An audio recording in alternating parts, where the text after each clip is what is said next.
আজ তৈরি করব কাশ্মীরি পোলাও। তার জন্য ভাতটা করে রেখেছি। এইখানে গাজর আর বিনস হালকা ভেজে নেব অল্প নুন দিয়ে।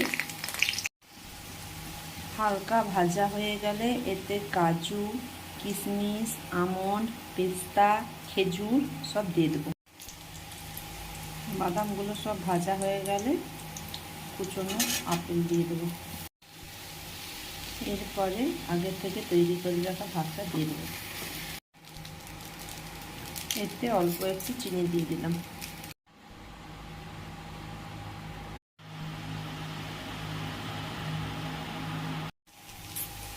আজ তৈরি করব কাশ্মীরি পোলাও। তার জন্য ভাতটা করে রেখেছি।